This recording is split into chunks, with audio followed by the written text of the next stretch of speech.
Que se passe-t-il lorsqu'une personne se prosterne devant Dieu, jour après jour, sans jamais renoncer? Je l'ai découvert de la manière la plus bouleversante qui soit. Après 21 jours de jeûne et de prière, Jésus a déchiré le voile qui sépare le visible de l'Éternel. Je n'ai pas seulement prié, j'ai reçu un appel. Et ce que mes yeux ont vu est indescriptible. C'était le paradis. C'était le jugement. C'était l'extase. Et si vous pensez avoir encore le temps de vous préparer, je dois vous dire avec tout mon amour et toute ma sincérité, le compte à rebours des dernières minutes est déjà lancé. Que se passe-t-il lorsqu'on se prosterne devant Dieu, jour après jour, sans jamais se décourager? Je l'ai découvert de la manière la plus bouleversante qui soit. Après 21 jours de jeûne et de prière, Jésus a déchiré le voile qui sépare le visible de l'Éternel. Je n'ai pas seulement prié, j'ai reçu un appel. Et ce que j'ai vu est indescriptible. C'était le ciel, c'était le jugement, c'était l'enlèvement. Et si vous pensez avoir encore le temps de vous préparer, je dois vous dire avec tout mon amour et toute ma sincérité, le temps presse. Je ne désirais rien d'autre qu'une réponse. Pendant 21 jours, mes matins furent marqués par les larmes, le jeûne et la supplication. Je ne demandais ni richesse, ni succès. Je demandais sa présence. À chaque lever de soleil, le ciel semblait plus paisible. Le combat spirituel devint si intense que parfois, j'avais l'impression de prier contre des murs de fer.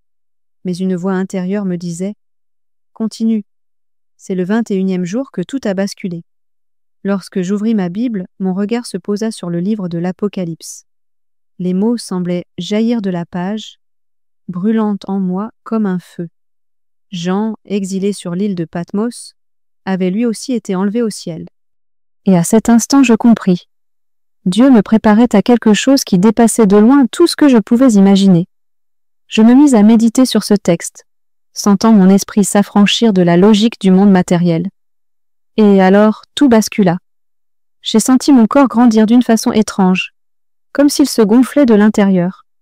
J'ai touché mes bras, cherchant à comprendre, mais en vain. C'était comme si mon esprit s'étendait, occupant l'espace auparavant occupé par une matière faible et limitée. J'ai fermé les yeux, et ce qui suivit n'était ni un rêve ni une imagination. Mon corps a disparu, mon âme a été appelée à une rencontre divine. Quand j'ai ouvert les yeux, ce n'était pas ma maison que je voyais. C'était l'espace infini, une mer d'étoiles et de mystères. J'ai vu mon corps, inerte là-bas. Mais j'étais là-haut, légère, vivante, plus réelle que jamais. Et puis j'ai entendu « Ma fille, viens avec moi, j'ai quelque chose à te révéler. » C'était Jésus. Sa voix n'était ni comme le tonnerre, ni comme une musique. Elle était plus grande que tout cela réuni. C'était la vie qui appelait la vie. Il prit ma main. Sa force était infinie, mais son toucher était plus doux que le vent le plus léger. Nous nous sommes mis à voler à travers l'espace à une vitesse indescriptible. C'était comme être porté par un rayon de lumière. Et tandis que nous voyagions, je savais, sans l'ombre d'un doute, la prière avait été entendue, et la réponse allait changer non seulement ma vie, mais aussi celle de tous ceux qui croyaient en ce dont j'allais être témoin.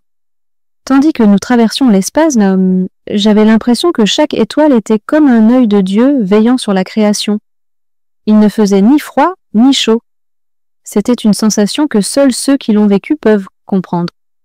Jésus me tenait fermement la main, et je ne pouvais croiser son regard tant sa gloire était intense. Il n'y avait pas de mots, seulement une compréhension profonde. Tout me parvenait par l'esprit, comme si les pensées s'entremêlaient et parlaient un langage que seul le ciel comprend. Soudain, nous nous sommes arrêtés devant une mer immense, qui s'étendait à perte de vue. Ses eaux étaient si claires qu'elles semblaient faites de lumière. Jésus m'a fait me tenir devant cette mer et m'a dit d'une voix forte et sereine « N'aie pas peur, ce que tu vas voir doit être proclamé. » J'ai ressenti une paix si intense que tous mes doutes, mes peurs et mes faiblesses se sont évanouis. J'étais devant quelque chose d'éternel, quelque chose qu'aucun être humain ne pourrait créer ni imaginer. Le ciel au-dessus de nous commença à se transformer. Des nuages dorés se formèrent et un son puissant, Comme 1000 coups de tonnerre résonna sur les eaux. Je vis des anges descendre du ciel, tels des torches de feu, leur corps resplendissant d'une lumière intense au contact de la terre. Ils ne parlaient pas, mais je comprenais chaque ordre, chaque mouvement. C'était comme si toute la création était synchronisée dans une parfaite harmonie, attendant l'ordre ultime. Les anges commencèrent à amener des gens, les déposant sur l'eau, à 3 empânes au-dessus de la surface lumineuse. Ces âmes brillaient comme de petites étoiles, et je le sus, c'étaient les rachetés du Seigneur. Mon cœur battait la chamade, submergé par une émotion que je pouvais à peine contenir. C'était comme assister à l'accomplissement d'une promesse faite depuis la fondation du monde. La foule grossissait rapidement. Des anges allaient et venaient, amenant toujours plus d'âmes. Je pleurais sans larmes, souriais sans savoir comment, tremblais sans peur. Chaque personne présente représentait une victoire, une histoire de triomphe, la preuve que le sang de Jésus n'avait pas été versé en vain. C'était le peuple de Dieu, rassemblé pour la grande rencontre promise. Puis, un événement encore plus grandiose se produisit. Une horloge colossale descendit du ciel, tournant à une vitesse surnaturelle. Ses rouages brillaient comme de l'or pur, et le temps semblait s'y accrocher. Quand cette horloge sonna minuit, je sus quelque chose allait se produire qui changerait tout à jamais. Lorsque l'horloge céleste sonna sa dernière sonnerie, les cieux s'ouvrirent sur une lumière insoutenable. C'était comme si le trône de Dieu lui-même s'avançait vers nous. Le son qui emplissait l'air était celui de l'éternité qui approchait. Un immense chœur de millions de voix commença à descendre du ciel, vêtu de robes blanches resplendissantes. Le chœur céleste chantait un cantique qui semblait porter en lui l'essence même de l'univers. Chaque note vibrait en moi, chaque mot était compris sans être prononcé. « Viens Christ vit, viens Christ règne » chantait-il. L'harmonie était si parfaite que mon cœur pouvait à peine supporter une telle beauté. C'était comme si le ciel lui-même dansait au son de cette mélodie, invitant les rachetés au banquet éternel. Tandis que le corail s'enfonçait, la foule sur la mer commença à remonter. D'abord lentement, puis comme une explosion de lumière aspirée vers le ciel. Je regardais, à la fois émerveillé et terrifié, car quelque chose en moi se mit à hurler. Et moi, suis-je resté? Je voyais l'église s'élever, entourée d'anges, baignée de louanges, et j'étais toujours là. Désespéré, je regardais Jésus, mais je ne vis pas son visage. Je sentis seulement sa main serrer la mienne. « Seigneur, suis-je abandonné ?» criai-je intérieurement. Le désespoir m'écrasait, l'angoisse me transperçait l'âme. Mais alors, sa voix, calme comme l'aube, résonna en moi. « N'aie pas peur, ma fille, je suis avec toi. Je veux te montrer des choses que tu ne connais pas encore. » L'église s'éleva jusqu'à disparaître dans l'immensité de la lumière. Et je restai là, flottant sur l'eau, n'entendant plus que l'écho de ce chant qui résonnait désormais en moi. C'était comme si le ciel tout entier s'était retiré pour me laisser seule avec la révélation à venir. C'est alors que Jésus, sans prononcer un mot mais avec une autorité absolue, m'a invité à me regarder en face. Ce que j'ai vu allait changer à jamais ma perception du corps, de l'âme et de l'éternité. Quand je me suis regardée, quelque chose d'extraordinaire se produisait. C'était comme si ma chair se dissolvait en lumière, couche après couche. La sensation était indescriptible. Aucune douleur, aucune peur. Seulement la certitude que quelque chose de glorieux remplaçait tout ce qui était fragile. C'était comme voir un papillon sortir de son cocon, mais à une échelle éternelle. À chaque fragment qui se détachait de moi, je me sentais plus léger, plus vivant, plus réel. C'était comme si toutes mes limitations, tout le poids du péché, toute la honte humaine s'évanouissaient. En quelques instants, je n'étais plus le même. Mon corps resplendissait comme celui des anges. Je brillais comme une étoile née de la bouche de Dieu. Mon corps était désormais incorruptible, parfait, libéré de la douleur et de la mort. Il n'y avait plus de lutte contre le temps, contre le vieillissement, contre le poids du péché. C'était le corps que Dieu avait promis à son peuple. Un corps fait pour habiter l'éternité. Je voulais crier de joie, mais aucune voix humaine n'aurait pu exprimer ce qui débordait en moi à cet instant. Aucune joie terrestre, aucun prix, Aucune richesse ne saurait se comparer à ce que j'ai ressenti là-bas. On peut gagner le monde entier, mais rien n'égale la gloire d'être transformé par la main de Dieu. Je savais que j'étais mort, mais c'était une mort nécessaire pour renaître à ce qui ne mourrait plus jamais. Tandis que j'admirais ma nouvelle apparence, je compris que Jésus souriait par l'esprit. Je ne voyais pas son visage, mais je sentais sa joie se mêler à la mienne. C'était une célébration silencieuse, profonde et éternelle, quelque chose qu'aucune chanson sur terre ne saurait décrire. Et c'est à ce moment précis, au comble de la gloire, qu'il me parla de nouveau. Maintenant que tu as vu ce que j'ai préparé pour mon peuple, il est temps de retourner à lui. Tu as une mission, ma fille. Annonce ce que tu as vu. Mon cœur se brisa à ces mots, mais je savais que l'obéissance était essentielle pour honorer celui qui m'avait révélé ce que peu avaient en vue. En moi, le combat commença. Je ne voulais pas rentrer. Comment désirer la terre après avoir goûté au ciel? Comment accepter la prison du corps mortel après avoir goûté à la liberté de l'éternité? Je suppliais en esprit, « Seigneur, laisse-moi ici, je ne veux pas rentrer. » Mais Jésus, avec sa tendresse inébranlable, répondit, « C'est nécessaire, ma fille. Beaucoup ont encore besoin d'entendre. » J'ai insisté, comme un enfant qui refuse de lâcher la main de son père au beau milieu d'une fête. Tout mon être aspirait à demeurer dans la gloire. Mais l'obéissance l'emporte sur la volonté propre quand on a déjà contemplé l'éternité. Et je savais que renier cet ordre, c'était renier l'amour même qui me soutenait là-bas. Puis, sans prévenir, je sentis une légère traction, comme si j'étais aspiré vers un lieu qui n'était plus le mien. Mon esprit, qui s'était jadis élevé, commença à redescendre rapidement. La vitesse était vertigineuse, mais je ne ressentis aucune peur, seulement une tristesse sereine, comme celle de quelqu'un quittant sa véritable demeure pour accomplir un dernier devoir. Je suis retourné dans mon corps comme on enfile de vieux vêtements après avoir porté des habits royaux. Le choc fut dévastateur. J'ai ressenti des décharges électriques parcourir chacune de mes cellules, comme si mon corps terrestre rejetait l'esprit renouvelé qui revenait l'habiter. C'était comme si j'essayais de faire entrer l'éternité dans un pot d'argile brisé. J'essayais de parler, mais seules des langues étranges sortirent de ma bouche. Je ne pouvais plus bouger correctement.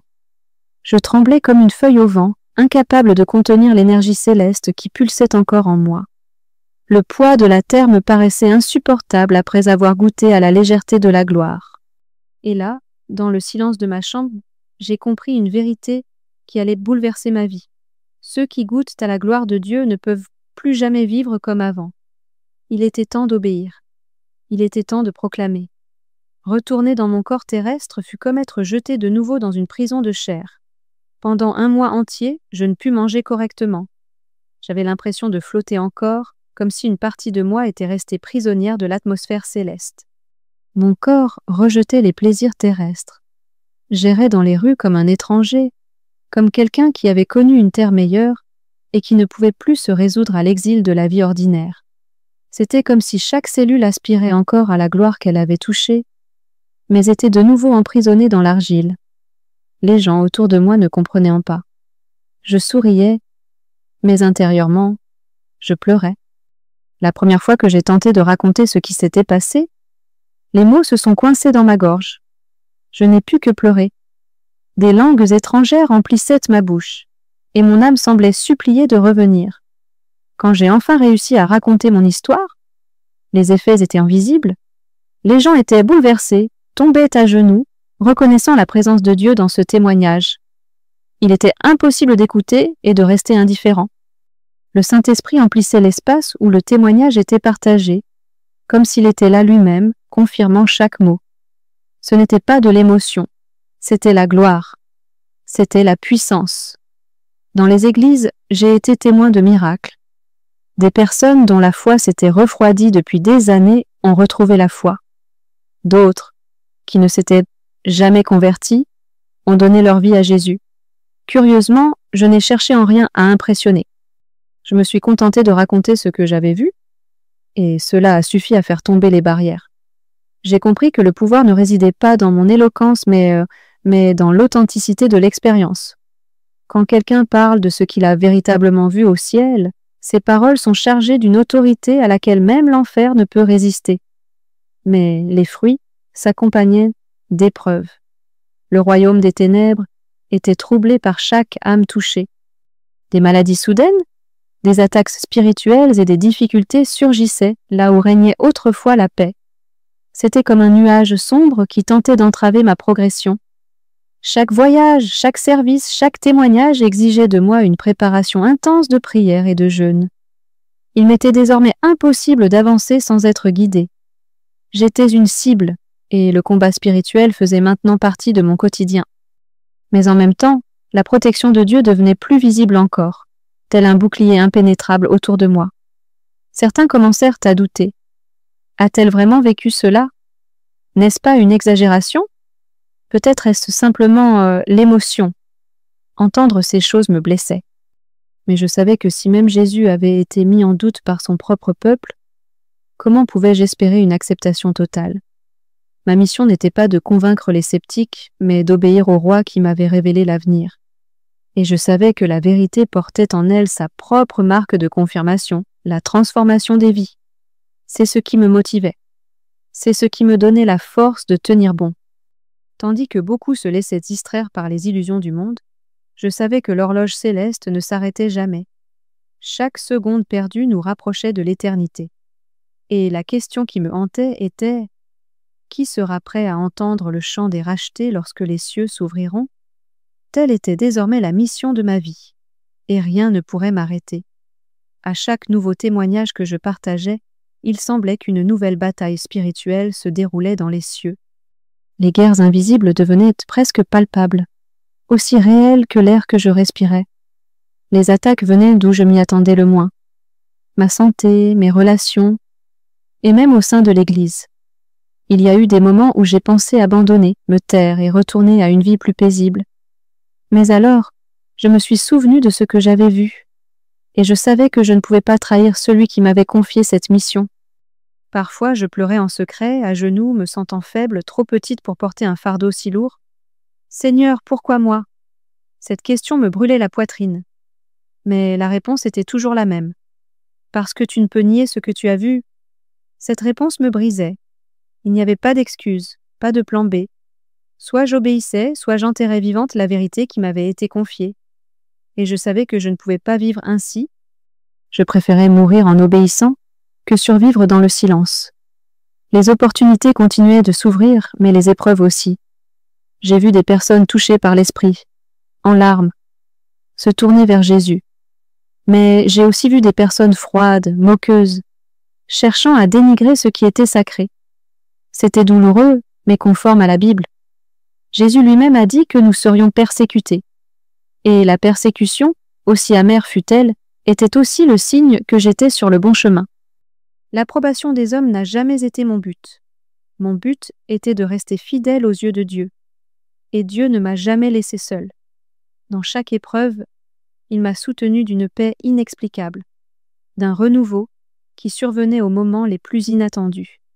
Un chant de louange, une parole prophétique, une âme touchée, tout cela me donnait la force de continuer. Chaque victoire me rappelait que le combat en vaut la peine. Même quand l'épuisement se faisait entendre, même quand la solitude tentait de crier plus fort encore, la voix de Dieu a toujours fini par triompher. Les jours devenaient de plus en plus intenses. Le monde semblait se précipiter vers l'abîme, et rares étaient ceux qui s'en apercevaient. L'urgence grandissait en moi comme un volcan sur le point d'entrer en éruption. Il n'y avait plus d'attente, plus de tergiversation. Chaque office, chaque vidéo, chaque témoignage était comme semer des graines à la dernière minute avant la tempête. Et je savais que même si une seule âme était sauvée, toutes ces souffrances auraient valu la peine. Alors, à travers les larmes et les épreuves, mais aussi les miracles et le renouveau, j'ai persévéré. Non pas parce que c'était facile, non pas parce que j'étais forte, mais parce que je savais que minuit avait sonné, et que l'épouse doit être prête quand l'époux l'appelle. Les jours passaient, et les signes de la fin s'intensifiaient sous mes yeux. C'était comme si un voile s'était déchiré, et que je voyais enfin ce que la plupart des gens s'obstinaient à ignorer. L'amour des hommes se refroidissait visiblement. La soif de Dieu cédait la place à un appétit insatiable pour les choses de ce monde. Tout ce dont Jésus nous avait déjà mis en garde dans les Écritures se déroulait sous mes yeux, comme les chapitres d'une histoire écrite il y a des millénaires. J'ai commencé à percevoir le monde comme un champ de bataille spirituelle où peu savaient qu'ils étaient en guerre. Chaque nouvelle de corruption, chaque tragédie, chaque scandale était comme une sirène de plus, retentissant au cœur de la nuit spirituelle. Le Saint-Esprit m'a fait ressentir la douleur que Dieu éprouve lorsqu'il voit ses enfants s'éloigner. C'était une douleur qui m'écrasait le cœur, indescriptible. Je pleurais pour des inconnus, car je savais que leur temps était compté. Ma prédication avait changé. Il n'y avait plus de place pour les paroles douces, il fallait proclamer avec la force de l'appel à un somnambule sur le point de tomber d'une falaise. « Réveille-toi, l'époux arrive !»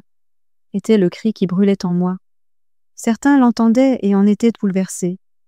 D'autres se moquaient et me suivaient avec indifférence. Mais je savais que ma responsabilité était de semer la parole. La moisson serait l'œuvre de Dieu. L'Esprit m'a révélé que se préparer à l'enlèvement ne se résumait pas à être bon ou à aller à l'église. Il s'agissait d'entretenir une relation intime avec l'époux, d'avoir de l'huile dans nos lampes, de vivre à l'écart du système corrompu de ce monde. Sans sainteté, nul ne verra le Seigneur, résonnait en moi comme un coup de tonnerre, me rappelant combien le chemin qui mène à la vie est étroit. Souvent, je me réveillais en sursaut, suffocante, avec une urgence impérieuse. Ce n'est pas le moment de jouer. Ce n'est pas le moment de remettre à plus tard. Ce n'est pas le moment de bâtir des palais dans ce monde en ruine. C'est ce que murmurait l'esprit. Et je le savais. Ma vie devait être un flambeau ardent, éclairant le chemin de ceux qui étaient encore dans les ténèbres. Chaque seconde comptait. Chaque mot prononcé pouvait être la dernière chance de quelqu'un. Jour après jour, je sentais au plus profond de moi que le temps s'écoulait inexorablement. Et cette certitude, plus que toute autre chose, me poussait à continuer. Même si c'était épuisant, même si c'était solitaire, même si cela me coûtait tout. C'est dans le calme du petit matin, alors que je priais, que Dieu décida de me révéler la dernière partie de ma mission. J'étais fatiguée, épuisée, accablée par tout ce que j'avais vécu. Mais cette nuit-là, le ciel s'ouvrit de nouveau à moi, non par des visions, mais par des paroles claires, venues de l'esprit. Dis-leur, je viens bientôt. Préparez-vous comme des épouses parées pour le grand jour. À ces mots, mes forces me revinrent instantanément. J'ai compris que mon témoignage n'était pas seulement destiné à susciter l'émotion, c'était un avertissement direct venant de Dieu, une alerte urgente pour l'Église. Il ne s'agit pas d'être presque prêt, ni de s'améliorer un peu. Il s'agit de vivre chaque jour comme si Jésus allait revenir à tout instant. Dieu ne recherche pas la perfection humaine, mais des cœurs abandonnés, de véritables alliances, une sainteté authentique. C'était le message qui devait résonner partout où j'allais. Ce matin-là, quelque chose a changé en moi. J'ai senti que chaque mot que je prononcerais désormais devait être empli de passion. Il n'y avait plus de place pour les beaux discours ou les discours politiquement corrects. C'était la vérité nue qu'il fallait proclamer, sans filtre, sans peur, sans compromis pour le confort humain. Car ce qui était en jeu, c'était l'éternité. Chaque âme est trop précieuse pour que je laisse la peur me réduire au silence. J'ai commencé à rechercher davantage. Plus de prières, plus de consécration, moins de distractions, moins d'engagement terrestre. Je savais que je vivais les derniers chapitres de l'histoire, et que chaque minute pouvait être la dernière avant le son de la trompette. Cela a engendré en moi une soif insatiable de Dieu, de sa présence, de révélation. Et avec cette soif est venu aussi le courage de dire ce que beaucoup n'osent pas dire, que sans sainteté, nul n'héritera du royaume. Aujourd'hui, avec le recul, je comprends que ce n'était pas un privilège personnel, mais un appel pour toute l'Église. Dieu ne me l'a pas révélé pour que je m'enorgueillisse, mais pour que j'avertisse les autres. L'Esprit Saint appelle l'épouse. Il nous appelle tous à nous éveiller, à laver nos vêtements, à faire briller nos lampes. Ignorer cet appel est la plus tragique des erreurs. Le cœur céleste s'accorde déjà. Les anges prennent déjà leur position. Minuit a déjà sonné. Et je suis là pour vous le rappeler, il est encore temps. Un peu certes, mais il est encore temps. Courez aux pieds de Jésus tant qu'il est encore temps. Nous sommes arrivés à un point où les illusions n'ont plus leur place. La question n'est plus de savoir si Jésus reviendra, mais quand. Et d'après la vision qui m'a été révélée, je peux l'affirmer sans crainte. Ce jour est proche. Je ne parle ni en tant que théologien, ni en tant que prédicateur, mais en tant que témoin oculaire d'un événement dont le monde sera bientôt témoin. L'enlèvement sera soudain. Il n'y aura aucune annonce de dernière minute. Nul ne pourra se sauver à la dernière seconde. L'Église s'élèvera en chantant le cantique des rachetés, et ceux qui resteront n'entendront que le silence assourdissant de l'absence de Dieu. Il n'y aura ni réconfort, ni justification, ni temps pour un repentir tardif. C'est pourquoi, aujourd'hui, l'appel est une question de vie ou de mort. Peut-être pensez-vous avoir encore le temps. Peut-être pensez-vous pouvoir régler ce problème demain. Mais je vous en supplie, ne misez pas votre éternité sur une illusion, car le temps de Dieu est implacable et votre heure peut arriver à tout moment. Peu importe que vous soyez jeune, vieux, riche, pauvre, célèbre ou anonyme. Devant le ciel, il n'y a que deux sortes de personnes, celles qui seront prêtes et celles qui seront laissées pour compte. Et cette décision se prend maintenant. Mon cœur brûle pour chaque âme encore distraite, pour chaque vie qui n'a pas encore saisi la gravité de l'instant. Aujourd'hui, je crie de tout mon amour, revenez à Jésus. Courez dans ses bras tant qu'il est encore temps. N'attendez pas un jour de plus, une semaine de plus, car le jour du retour du Christ sera aussi bref qu'un clin d'œil. Et lorsque le chœur céleste chantera son dernier chant, il n'y aura plus d'occasion d'entrer. Si ce message vous est parvenu, ce n'est pas un hasard. C'est le Saint-Esprit qui vous appelle du milieu de la foule. C'est la miséricorde de Dieu qui vous offre une nouvelle chance. C'est l'amour du Père qui vous entoure et vous exhorte à revenir à lui. N'endurcissez pas votre cœur. N'ignorez pas la voix qui murmure encore l'espoir à votre oreille. Minuit a sonné. Les portes du ciel commencent déjà à s'ouvrir. Et bientôt, très bientôt, nous entendrons le son de la trompette finale. Puissiez-vous être parmi ceux qui monteront, vêtus de blanc, chantant le cantique des rachetés, pour ne plus jamais pleurer, pour ne plus jamais mourir, pour vivre éternellement auprès de notre bien-aimé Jésus. Maranatha. Viens, Seigneur Jésus.